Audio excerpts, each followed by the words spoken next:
हिंद दोस्तों, स्वागत है आप सभी का आपके अपने यूट्यूब चैनल स्टडी विथ विकास पाठक में। तो देखिए दोस्तों, अभी के वीडियो में हम लोग बात करेंगे सोशल साइंस के मोस्ट इंपॉर्टेंट 40 ऑब्जेक्टिव सवाल का, जो कि आप कल 11 दिसंबर और कल आप सभी का एग्जाम है जैक बोर्ड प्री बोर्ड का। ठीक है, जैक का प्री बोर्ड का एग्जाम आपका कल है 11 दिसंबर को सोशल साइंस का। तो उसी के मद्देनज़र देखते हुए हम लोग यहाँ पर 40 मोस्ट इंपॉर्टेंट ऑब्जेक्टिव सवाल करने वाले हैं, जो आपका प्री बोर्ड के लिए तो इम्पोर्टेंट होगा ही, और साथ ही साथ आपका फाइनल एग्जाम 2025 के लिए इम्पोर्टेंट होगा। तो चलिए आज हम लोग देखते हैं 40 most important subject objective social science का सवाल। ठीक है, तो पहला सवाल देखिए क्या होगा। पहला सवाल कहा जा रहा है कि राष्ट्रवाद में एक निश्चित भौगोलिक क्षेत्र में रहने वाली जनता इनमें से किसके साथ जुड़ी होती है। राष्ट्रवाद में एक निश्चित भौगोलिक क्षेत्र में रहने वाली जनता इनमें से किसके द्वारा जुड़ी हुई होती है। तो पहला ऑप्शन है समान संस्कृति, दूसरा ऑप्शन है समान इतिहास, तीसरा ऑप्शन है भाषा और लोक परंपरा, और चौथा है इनमें से सभी। तो इसका आंसर हो जाएगा इनमें से सभी। फिर दूसरा सवाल है कि जर्मनी के एकीकरण में प्रमुख भूमिका निभाने वाले ओटोमन बिस्मार्क कहाँ के चांसलर थे। कहाँ के चांसलर थे वो? तो प्रसा के थे। प्रसा यानी कि जर्मनी। ठीक है, जर्मनी का पुराना नाम प्रसा हुआ करता था। अगला सवाल है कि सरदार वल्लभ भाई पटेल ने किस किसान आंदोलन का नेतृत्व किया था। तो सरदार वल्लभ भाई पटेल ने बारडोली नामक सत्याग्रह आंदोलन चलाया था, बारडोली आंदोलन। आगे चौथा सवाल है साइमन कमीशन भारत क्यों आया। तो साइमन कमीशन देखिए 1928 में भारत आया था सर जॉन साइमन की अध्यक्षता में, और ये इसलिए आया था ताकि यहाँ पर भारत में संवैधानिक व्यवस्था की कार्यशैली का अध्ययन करने, लेकिन बाद में इनका बहुत ज़्यादा विरोध होता है और साइमन गो बैक का नारा लगाया जाता है, और इसी में लाला लाजपत राय की मृत्यु हो जाती है लाठीचार्ज के दौरान। अब अगला सवाल देखेंगे, प्राचीन काल में किस स्थल मार्ग से एशिया और यूरोप का व्यापार होता था। प्राचीन मार्ग में किस स्थल मार्ग से एशिया और यूरोप का व्यापार होता था। तो उसे सिल्क रूट यानी कि रेशम मार्ग कहते हैं, जिससे व्यापार होता था एशिया और यूरोप का। अगला सवाल होगा, गाड़ियों के उत्पादन के लिए असेंबली लाइन का प्रयोग अमेरिका में सबसे पहले किसने किया था। सबसे पहले किया था हेनरी फोर्ड ने। ठीक है, हेनरी फोर्ड ने सबसे पहले इसका शुरुआत किया था। आगे डॉन ऑफ द सेंचुरी नामक चित्र में किसका महिमा मंडन किया गया है। तो वो एक संगीत का महिमा मंडन किया गया डॉन ऑफ द सेंचुरी में। आठवां सवाल है स्पिनिंग जेनी मशीन ने किस प्रक्रिया में वृद्धि की थी। तो स्पिनिंग जेनी मशीन ने आपका कताई प्रक्रिया में बहुत ज़्यादा वृद्धि कर दिया था, कताई प्रक्रिया में। अगला सवाल है कि भारत में पहला प्रिंटिंग प्रेस किसके द्वारा लगाया गया। तो भारत में सबसे पहला प्रिंटिंग प्रेस पुर्तगालियों के द्वारा लगाया गया था, पुर्तगालियों के द्वारा। अगला 9वां नंबर सवाल है यहाँ पर कि गैली क्या है। तो गैली दोस्तों एगो धातुई फ्रेम है। ठीक है, गैली जो है एक धातुई फ्रेम है। अगला 11वां नंबर सवाल है कि यदि सरकार के विभिन्न अंगों विधायिका, कार्यपालिका और न्यायपालिका के बीच सत्ता का बंटवारा रहता है तो उसे सत्ता का कैसा बंटवारा कहते हैं। तो उसे सत्ता का क्षैतिज बंटवारा कहते हैं। ठीक है, बाकी अगर ऊर्ध्वाधर का बात किया जाए तो उसमें आपका केंद्र सरकार, राज्य सरकार और स्थानीय सरकार होता है ऊर्ध्वाधर वितरण में, और क्षेत्रीय वितरण में विधायिका, कार्यपालिका और न्यायपालिका के बीच बंटवारा होता है। अगला सवाल है भारतीय संघ में अभी के समय में कितना क्या है।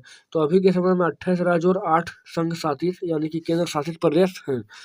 13वां सवाल है कि मैक्सिको ओलंपिक की कहानी किस आंदोलन से संबंधित है। मैक्सिको ओलंपिक की कहानी किस आंदोलन से संबंधित है। तो इसमें पीटर नॉर्मन के बारे में बताया गया और अश्वेत शक्ति आंदोलन से रिलेटेड है ये बात। आगे है संविधान के किस अनुच्छेद के द्वारा अस्पृश्यता, यानी कि अस्पृश्यता का मतलब होता है जो छूने योग्य ना हो। तो अस्पृश्यता का उन्मूलन किस संविधान के अनुच्छेद में किया गया है। तो अनुच्छेद 17 में किया गया है अस्पृश्यता का उन्मूलन। अगला सवाल है 15वां नंबर की बाम सेफ। ठीक है, बाम सेफ जो है वो निम्न में किसका संगठन है। बाम सेफ किसका संगठन है। तो वो है दोस्तों सरकारी कर्मचारियों का। बाम सेफ जो है सरकारी कर्मचारियों का संगठन है, बाम सेफ। नेक्स्ट है 16वां कि भारत में राजनीतिक दल को मान्यता कौन देता है। तो भारत में जितने भी राजनीतिक दल हैं, चाहे वो क्षेत्रीय दल हो या राष्ट्रीय दल हो, सभी को चुनाव आयोग यानी कि इलेक्शन कमीशन इसको मान्यता देता है, और यही इलेक्शन कमीशन ही इसको चिन्ह भी देता है, और चुनाव लड़ने के लिए चुनाव की जितने भी जिम्मेदारी होता है सब चुनाव आयोग के द्वारा ही होता है। अगला सवाल है लोकतांत्रिक सरकार क्या होती है। तो लोकतांत्रिक सरकार उत्तरदायी सरकार है, या जिम्मेदार सरकार है, या वैध सरकार है, या सभी। तो इसका ऑप्शन हो जाएगा इनमें से सभी। नेक्स्ट क्वेश्चन होगा 18वां नंबर की लोगों को राजनीतिक सुधार लागू करने में और सशक्त बनाने वाला कौन सा अधिनियम सर्वश्रेष्ठ है। तो बोला कि लोगों को राजनीतिक सुधार लागू करने में और सशक्त बनाने में कौन सा अधिनियम सर्वश्रेष्ठ है? तो वो आपका हो जाएगा सूचना का अधिकार, RTI, right to information. Next सवाल है कि निम्न में से किस राजनीतिक संस्था में महिलाओं के लिए सीटें आरक्षित है? तो महिलाओं के लिए सीटें आरक्षित है पंचायती राज में, और वो भी आरक्षित जो है आपका 1/3 यानी कि 33% के आसपास इसका आरक्षण किया गया महिलाओं के लिए। आगे सवाल है नर्मदा बचाओ आंदोलन का नेतृत्व किसने किया था? तो वो किया था मेधा पाटेकर ने।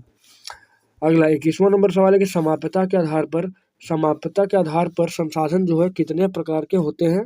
समाप्यता के आधार पर, ठीक है, समाप्यता के आधार पर संसाधन कितने प्रकार के होते हैं? तो वो होता है 2 प्रकार के समाप्यता, नवीकरण और अनवीकरण।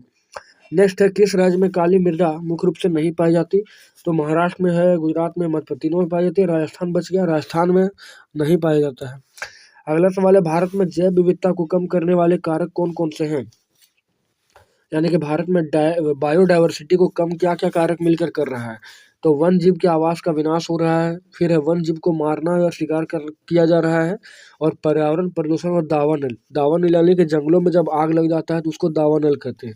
तो ये आपका उपरोक्त सभी ऑप्शन बिल्कुल करेक्ट होने वाला है। आगे क्वेश्चन है बहुउद्देशीय परियोजना का कौन सा लाभ है? बहुउद्देशीय परियोजना का, तो बहुउद्देशीय परियोजना यानी मल्टीपर्पज प्रोजेक्ट के तहत क्या होता है कि बाढ़ पर नियंत्रण किया जाता है, सिंचाई की सुविधा उपलब्ध होती है, जल विद्युत उत्पादन होता है और उपरोक्त सभी। तो इसमें उपरोक्त सभी ऑप्शन बिल्कुल करेक्ट है। नेक्स्ट क्वेश्चन होगा चाय, कॉफी, रबर, गन्ना और केला आदि किस तरह की फसलें हैं? तो चाय, कॉफी, रबर, गन्ना और केला जो है वो आपका हो जाएगा रोपण फसलें, रोपण टाइप की फसलें हैं ये। और 26वां क्वेश्चन है कि भारत में धान की खेती मुख्य रूप से किस फसल ऋतु में किया जाता है?